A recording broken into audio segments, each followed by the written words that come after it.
Welcome back again, and today we are going to discuss affixes.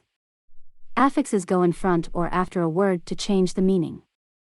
They can also go in the middle of a word, but in the English language we rarely use them. Again, after a learner has learned around 600 words, they should notice patterns. These patterns can be either with root words, prefixes, or suffixes. Many words, especially Latin-based words, have affixes, words set before or after the word.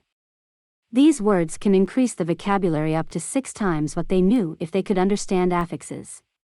Affixes are broken down to 2 categories: prefix, before, and suffix, after. Just by adding one of these to a word, you can change the word from a vowel to a verb or change the meaning to the opposite meaning. Prefix. Prefixes come before a word. The word pre itself literally means before. It is added to the root word in order to change the meaning of the root word.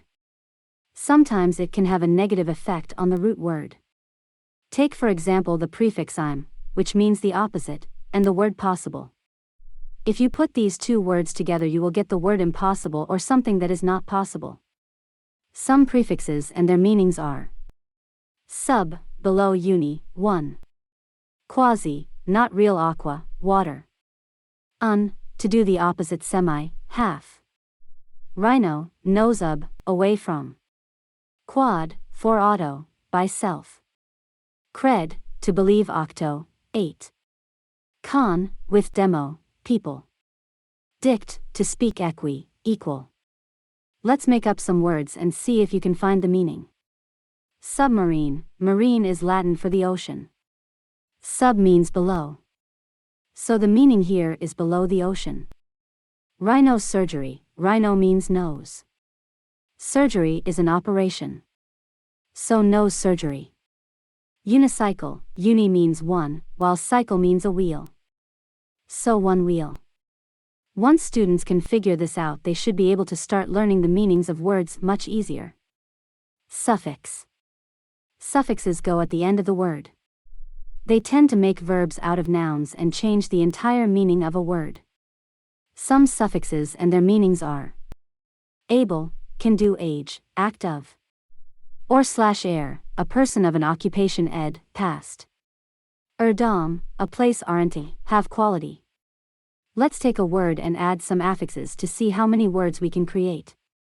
The word we will look at is the word spect, which in Latin means to look. Inspect, to look at, inspector, someone who looks at something. Speculate, to look into the future, spectacle, something everyone looks at. Spectrum, image, inspectable, able to be inspected. Spectacular, something wonderful, spectacles, eyeglasses. Spectator, someone who watches things, inspection, to have something looked at. Speculator, a person who buys things for the future. Suspect, a person the police are looking at. As you can tell, just by using one root word and adding affixes, we have created 12 new words, and the list probably could grow larger if we tried. There is no rule on which affixes go before or after root words. It is mostly trial and error, and the learner must learn by trying and practice spelling. Take im and un, you can say impossible, but cannot say unpossible or impossible. While the later is probably grammatically correct, it is just not an acceptable word. Another example would be and or. This represents someone who does something. A writer writers, a sailor sails. Again, there is no set rule on what ending to use, except the way English words have become spelled. Each standard has its requirement. A standard is a nation's way of spelling and its grammatical rules. There is the British Standard, the American Standard, the Australian Standard, and the list goes on. While we spell tire tire in the USA, in England they spell it tyre. Currently in 2009, the word of the year is unfriend. Many people have said this word is incorrect and the correct grammatical term is to friend. Still, the dictionary.com site says this word is correct as written. Another problem is that some words don't make sense if broken up. A plumber does not plumb, a doctor does not doctor, a hammer doesn't ham, and a carpenter doesn't carpent. There is also what is called inflixes, however, they are rarely used in English. These are normally used in the German language and the inflix goes between syllables. In the English language we only use an inflix for an obscenity that is placed into the middle of a word between syllables. That is all the time we have for today. I hope you will be back next time.